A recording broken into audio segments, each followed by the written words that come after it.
La Suisse surclasse l'Italie et l'Allemagne passe l'obstacle danois.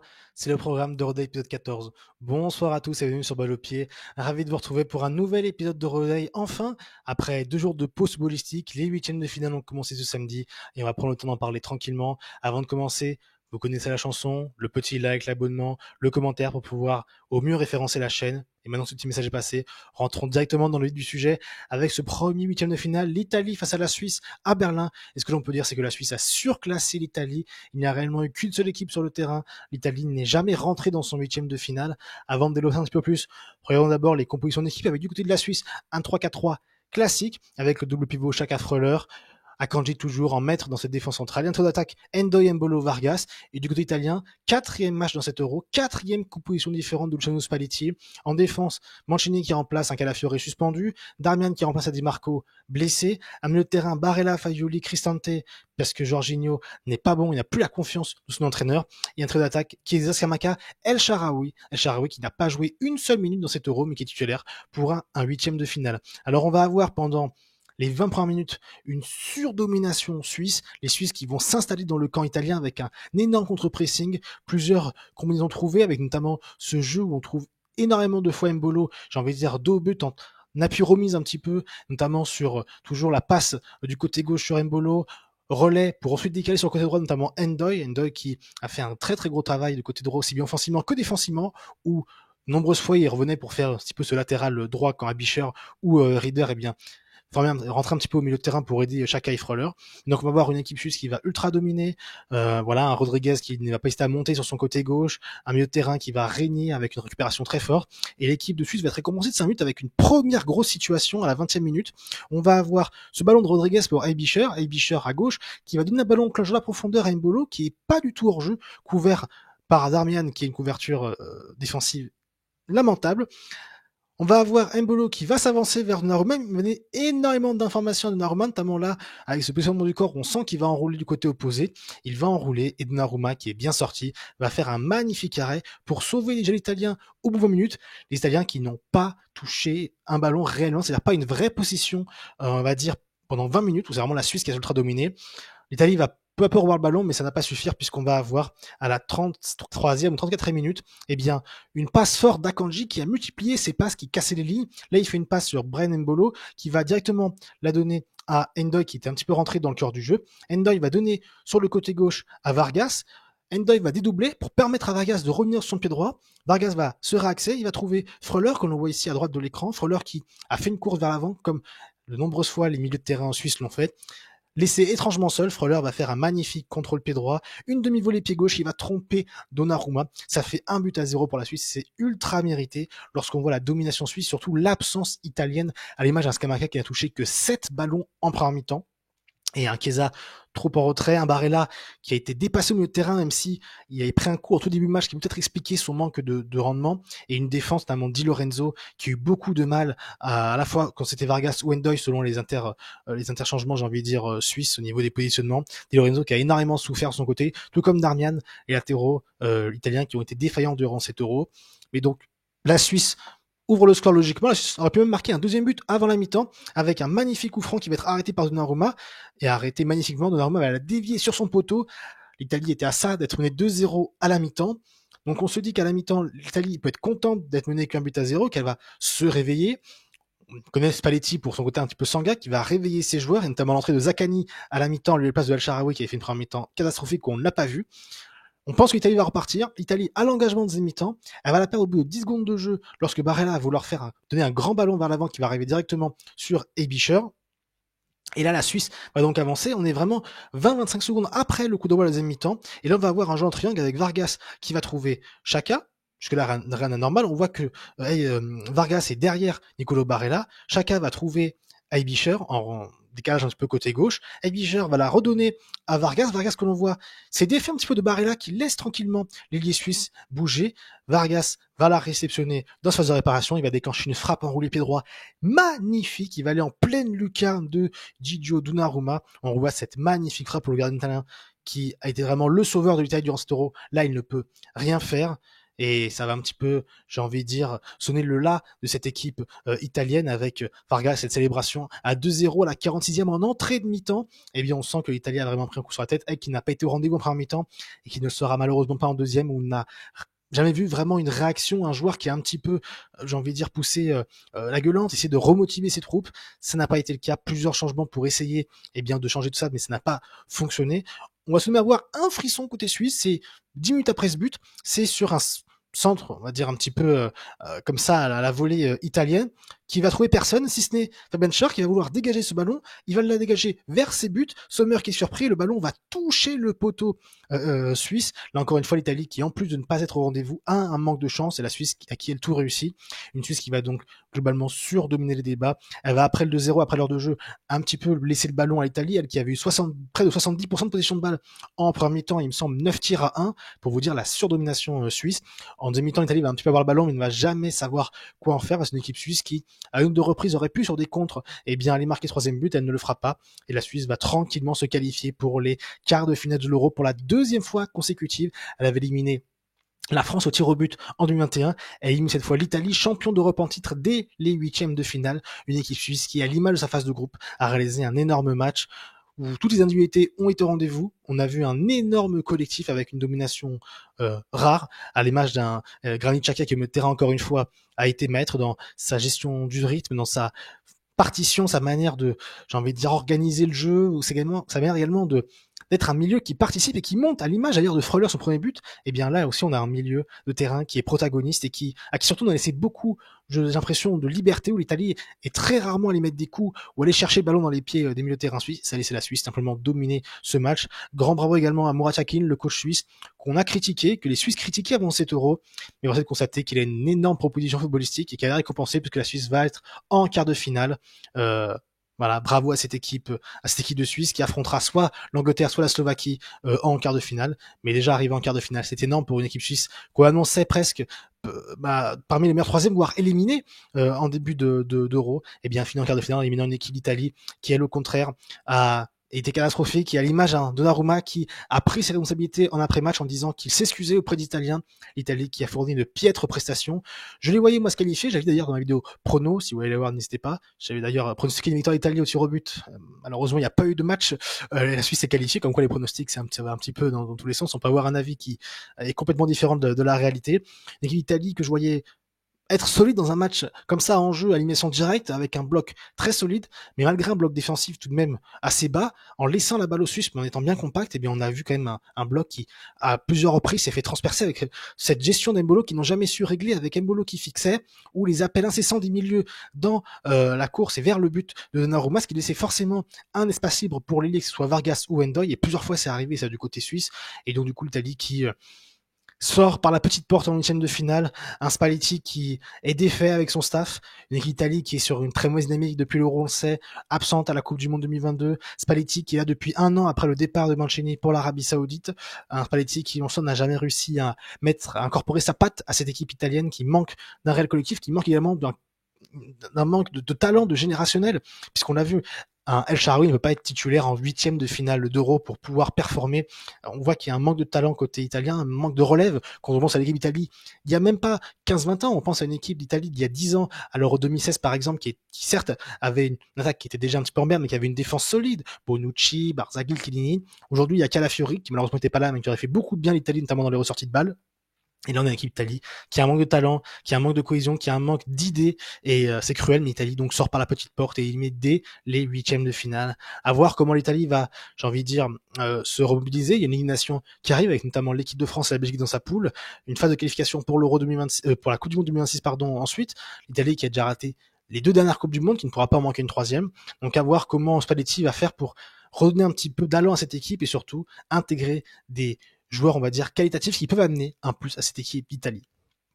Moi, ce qu'on pouvait dire pour ce match. Maintenant, passons à la deuxième affiche de la journée. C'était ce soir à 21h à Dortmund.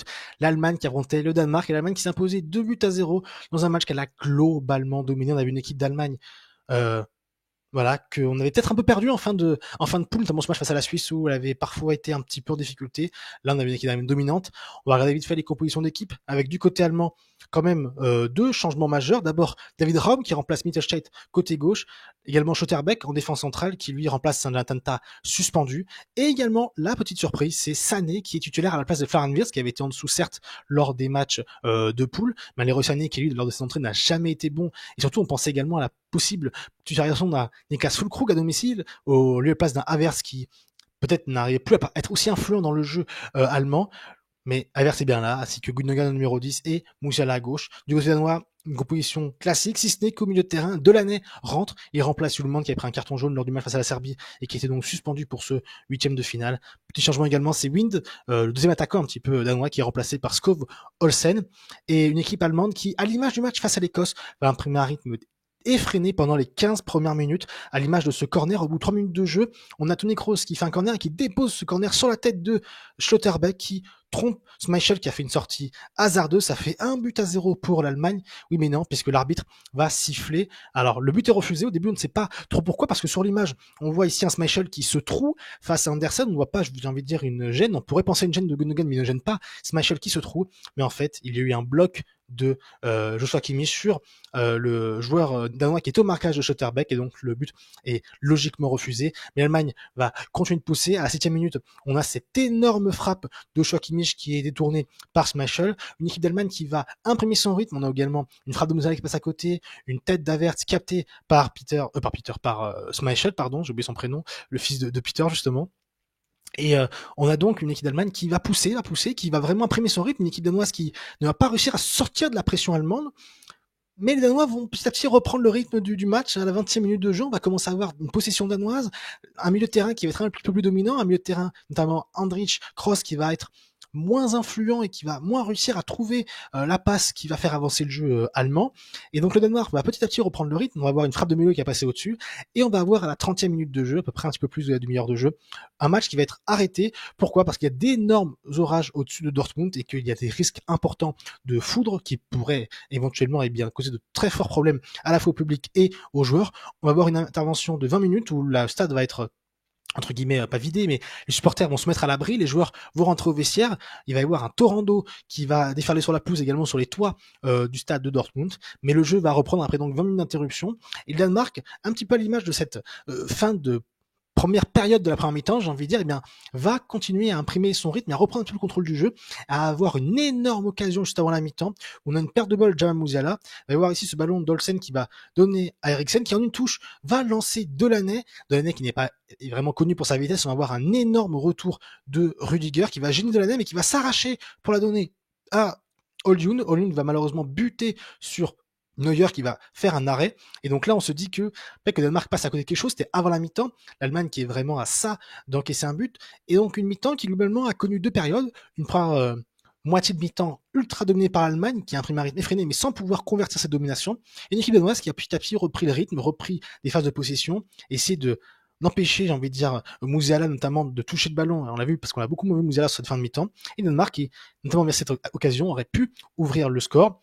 Mi-temps, on va avoir donc une reprise de donc la deuxième mi-temps, et donc là le Danemark va encore une fois reprendre un petit peu le rythme. Il va notamment avoir ce coup franc. On a la 51e minute de jeu, pardon, et là ça va être clairement le tournant du match. On va voir ce coup franc d'Eriksen, il va être dévié par un joueur danois. On va avoir un centre, il me semble, de Pierre-Emile Højbjerg, ça va être dévié par Delaney, non pas par Delaney, par je ne sais plus qui c'est, le joueur danois qui l'a dévié, mais elle est déviée par un joueur danois. Elle va arriver sur Malcolm Delaney. Delaney va essayer de la reprendre, mais on voit qu'il est un petit peu tenu par Kai Havertz. Il va s'effondrer en voulant reprendre la balle, donc on pense que l'arbitre va siffler. Il ne se passe rien, le ballon revient sur Joachim Andersen, ancien joueur de Lyon, le joueur de Crystal Palace, qui va d'une frappe du gauche à bout portant tromper Manuel Neuer. Ça fait donc 1-0, le Danemark qui calme totalement le stade de Dortmund, et le Danemark qui donc pense mener au score, mais non, puisqu'il va y avoir ce but qui va être refusé par la VAR pour ce hors-jeu, vous voyez, de 2 doigts de pied de Malcolm Delaney. On aurait pu revenir également sur le penalty, mais le fait est qu'il y a cet hors-jeu de Malcolm Delaney sur la remise de la tête du premier joueur danois. Hors-jeu, vous voyez, donc Zon Tay, ça pose alors la question du hors-jeu mécanique, du hors-jeu, j'ai envie de dire robotique un petit peu, qui va un petit peu à l'encontre de l'esprit du jeu, sauf que maintenant le football marche comme ça malheureusement, et que donc là le fait est que c'est informatique, et effectivement il y a hors-jeu de la part du joueur du danois de Delaney, et dans la continuité de l'action, c'est-à-dire après que le but ait été refusé, le jeu reprend, et on va avoir 30 secondes plus tard un long ballon vers Jamal Musiala, qui va ensuite, il me semble, centrer. Non, il va transmettre à Rome qui va centrer. Mais là, on va avoir une main de Joachim Andersen, celui qui avait donné l'avantage au Danemark 3 minutes avant. Et qui, là, on le voit avec notamment cet électrocardiogramme qui signifie que le ballon est bien touché de la main par Joachim Andersen. Et bien, il va y avoir un penalty sifflé après consultation de la VAR par monsieur Owens, l'arbitre de la rencontre. Penalty qui va être transformé par Kai Havertz qui va ouvrir le score pour l'Allemagne. Ça fait donc 1-0. Gros coup sur la tête pris par les Danois qui en 3 minutes passe de mener au score à être mené avec le pauvre Joachim Andersen qui est sur les 2 buts, j'ai envie de dire le premier refusé et celui-là où il cause le penalty, j'ai envie de dire de Kai Havertz. Ça fait donc 1-0 pour l'Allemagne. Mais l'Allemagne va un petit peu, pareil, redescendre, va commencer un petit peu à laisser le ballon venir, laisser les Danois venir, parce que les Danois doivent venir chercher le résultat égalisé. Ils vont donc laisser le ballon au Danemark. On va avoir une énorme occasion d'Oilund qui, à l'entrée de surface de réparation, va frapper sur Manuel Neuer à la 65e minute à peu près, donc 10 minutes après ce but de Kai Havertz. Donc le Danemark passe pas loin d'égaliser. Et on a juste après cette action, 2 minutes plus tard, et bien encore une fois, un fort pressing danois. L'Allemagne qui commence à reculer. On se demande alors si cette technique est vraiment viable pour l'Allemagne, si c'est pas peut-être jouer avec le feu. Le ballon va aller sur Rudiger qui va redonner à Manuel Neuer qui va décaler Schlotterbeck et là on voit sur droite de l'écran l'appel de Musiala, un petit peu contre-appel parce qu'il allait d'abord, il revenait vers son camp avant justement de créer cet appel dans le dos de Joachim Andersen.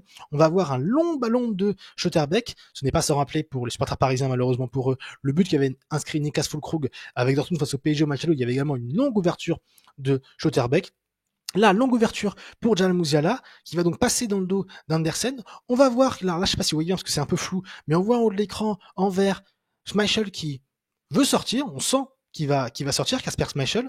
Puis sur quelques secondes après, lorsqu'il voit que le ballon est peut-être pas si facile et qu'il n'est pas sûr de l'avoir, on va le voir totalement reculer. Et donc là, on va avoir une réaccélération de Jamal Musiala. Il va se présenter face à Schmeichel et il va le tromper dans le petit filet enroulé. Ça fait 2-0 pour l'Allemagne. L'Allemagne met un gros coup au moral du Danemark qui après aura 20 minutes pour revenir au score.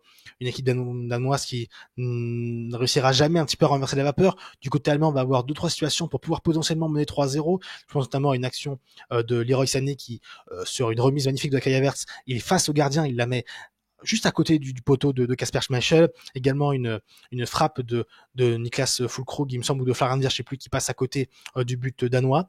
Mais donc, le Danemark ne va jamais revenir, l'Allemagne va l'emporter 2-0, et on a un John Nagelsmann qui peut célébrer sur son banc de touche. Il a réussi sa mission, ça peut être un match piège pour l'équipe d'Allemagne avec, on sait, une fin de phase de groupe un petit peu dans le doute avec ce match face à la Suisse où l'Allemagne arrache sa qualification à la première place en toute fin de rencontre. Un match interrompu par la pluie qui aurait pu casser le rythme de ses joueurs, mais l'Allemagne se qualifie et l'emporte donc 2-0. Une équipe d'Allemagne qui a rassuré, où on l'a vu dominer, on a vu une défense Schlotterbeck-Rudiger qui a été impériale, notamment Rudiger qui a gagné presque tous ses duels, qui a, j'ai envie de dire, un petit peu donné ce côté fougueux, ce côté guerrier à la défense allemande. Schlotterbeck également qui s'est superbement intégré à la défense, à l'image contre à l'image justement d'un Tas qui avait peut-être un petit peu de mal à être aussi bon que son homologue du Real Madrid. Un Jamal Musiala qui, encore une fois, a été décisif et a été influent. Un Kai Havertz qui reprend la confiance avec ce penalty marqué. Un Leroy Sané qui lui n'a pas marqué de points, il était titularisé je le rappelle, mais il a vraiment été mauvais encore une fois dans ses choix, le geste de trop, la mauvaise passe, et malheureusement le Leroy Sané que l'on connaît trop souvent du côté de Bayern Munich. Il n'a pas réussi je pense à marquer des points auprès de John Nagelsmann et Florian Wirtz devrait je pense redevenir titulaire au prochain match en quart de finale. Allemagne qui va donc maintenant attendre son adversaire. Espagne ou Géorgie, réponse demain soir, parce que ce sera l'affiche de demain soir à 21h, on en parle juste après. Et Danemark donc qui sort, une équipe danoise qui a fait une poule en demi-teinte, certes, une bonne performance face à l'Angleterre, elle aurait dû même battre l'Angleterre sur le match, mais finalement que 3 points, 3 matchs nuls, avec un match nul compliqué face à la Slovénie et face à la Serbie, où elle passe vraiment pas loin de se faire éliminer en toute fin de rencontre. Et ce match-là où le Danemark a vraiment eu un manque, j'ai envie de dire, de réussite, alors un manque de maîtrise claire dans les 20 premières minutes, où l'Allemagne a surdominé, il y a mis une forte pression sur le but danois, mais un Danemark qui, ensuite, dans ces moments où elle aurait pu, où ce Danemark aurait pu prendre l'avantage et faire basculer la rencontre, elle a soit manqué de réussite, soit dû faire face à l'intervention de la VAR, notamment Joachim Andersen qui reste l'homme malheureux de cette rencontre. Le Danemark qui donc sort en huitième de finale, ce qui reste tout de même mieux que sa dernière Coupe du Monde où il est sorti en poule, mais on sent que du côté de Danemark, il y a un manque un petit peu. On n'a pas réussi à capitaliser sur cet Euro 2021 où il est arrivé jusqu'en demi-finale. À voir comment cette équipe va évoluer, mais en tout cas, à coup sûr qu'elle restera sur le plan européen un adversaire compliqué pour les futurs adversaires qui sont en Ligue des Nations ou dans la phase de qualification à la Coupe du Monde 2026. Donc on suivra cette équipe danoise et on suivra l'Allemagne et son prochain adversaire en quart de finale. Prochain adversaire donc l'Allemagne connaîtra demain, puisque voyons le programme de demain. On a 18h Angleterre-Slovaquie pour savoir qui va affronter l'équipe de Suisse. Un match qui va s'annoncer, je pense, compliqué pour l'Angleterre face à une équipe de Slovaquie qui a montré de très belles choses en phase de poule dans ce groupe E ultra homogène avec l'Ukraine, la Roumanie et la Belgique, qui avait d'ailleurs battu la Belgique en match inaugural. La Slovaquie qui peut poser des problèmes à l'Angleterre. Je l'ai dit dans ma vidéo prono, moi, je vois quand même l'Angleterre s'imposer, mais pas de manière large, ou un but d'écart, avec peut-être une Slovaquie même qui va marquer, puisque la Slovaquie a quand même pas avoir une certaine maîtrise du milieu de terrain et un côté gauche entre Anko et Araslin qui peut faire beaucoup de mal à cette équipe d'Angleterre et à Kyle Walker, qui n'est pas le Kyle Walker que l'on voit rayonnant avec Manchester City. Et à 21h, Espagne-Géorgie. Est-ce que l'Espagne peut chuter face à cette surprenante Géorgie qui a créé, j'ai envie de dire, l'exploit de cet Euro en se qualifiant pour les huitièmes de finale, ou est-ce que l'Espagne va assumer son statut de favori après sa phase de poule réussie, 3 victoires en 3 matchs et s'imposer largement face à la Géorgie? C'est ce qu'on pourra voir demain soir à 21h. En tout cas, on a hâte. Les huitièmes de finale ont repris. On espère avoir du spectacle. Ces 2 matchs déjà du jour nous ont un petit peu réconciliés avec l'Euro après une 3e journée qui a vraiment pas été gâtée en termes de matchs. On s'est vraiment ennuyé avec beaucoup trop de matchs à calcul où les équipes ont préféré jouer la sécurité que vraiment se découvrir. Et donc, on a bien commencé ces huitièmes de finale. On espère que demain sera aussi bien, voire mieux qu'aujourd'hui. On a quand même vu une superbe équipe de Suisse battre l'Italie et une équipe d'Allemagne se qualifier dans un match à rebondissement face au Danemark. Et demain, n'oubliez pas, vers midi et demi, vous aurez la vidéo preview de ce France-Belgique, la France qui affronte la Belgique lundi à 18h. Une de ces 2 nations, lundi soir, aux alentours de 20h, 20h30, sera éliminée, devra rentrer à la maison. On verra dans la preview qui je vois passer, même si bon, vous connaissez un petit peu mon attrait pour l'équipe de France en tant que Français, je veux voir cette équipe de France se qualifier. Mais est-ce qu'elle le fera? Vous le saurez demain midi dans cette vidéo preview. En attendant, je vais vous laisser. J'espère que cette vidéo vous a plu. Si c'est le cas, le petit like, la dans le commentaire. Dites-moi ce que vous retenez de cette journée. L'Italie qui surclasse, la Suisse, pardon. Ouais, la plus révélateur. La Suisse qui surclasse l'Italie. L'Allemagne qui passe le sac danois en maîtrisant son jeu et en se rassurant après une fin de poule compliquée. Faites-le moi savoir en commentaire. Je vais donc vous laisser. Vous souhaiter une bonne nuit, une bonne soirée, une bonne journée, au moment où me regarder. Et d'ici là, n'oubliez jamais, vive le foot.